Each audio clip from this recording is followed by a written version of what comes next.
let's say someone is meeting with you and they tell you that they want to buy a home. What Mhm. would kind of be the next steps that you guide them through on that journey? Yeah, so I mean, the first step would be identifying goals and objectives. Like that's always the first step is we need to know where we want to be headed to give good tailored advice.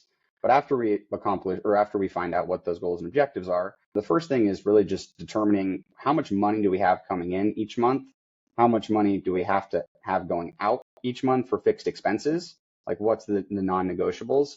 And then what's left over after those non-negotiable expenses? And that amount of money that's left over each month is what I call the trade-off pool.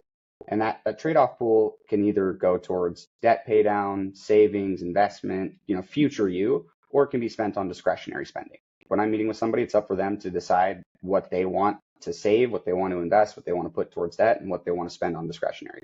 It's not my job to tell them that, but it is my job to give them advice on what they should be doing with the amount that they want to put towards the future financial self. And I'll tell you, like, if you want to purchase a home, I'll tell you how much you need to be saving, how much you should have saved for purchasing the home that you want, because it's always, once again, tailored. Like, it's never going to be the same amount for each person because it depends on what that home value that you want is and how much you already have saved and et cetera. But then ultimately, we'd want to determine what the expected monthly mortgage payment would be for what you want versus what your current rent is. And then we can determine like how much are fixed expenses going to increase just off the bat from going from renting to owning. That's not including, factoring any repairs, renovations, emergencies, furnishing, et cetera. But at least just baseline fixed expenses. We want to determine how much those are going to increase and how much we'll have left over after that. And if you can't accomplish your goals or live the current life that you want to live today while purchasing that home that you desire, I'll be the first one to tell you that, some decisions and sacrifices may need to be made if nothing else changes.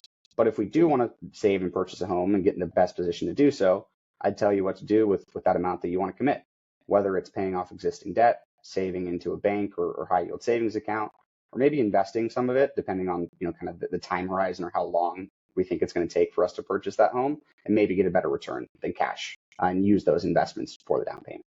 Oh, and then making sure you're kind of taking care of debt. So the debt to income ratio is favorable, working on building up credit score as much as possible if it's not already, sufficient. And that's kind of like where I would start with somebody when they're talking about purchasing a home.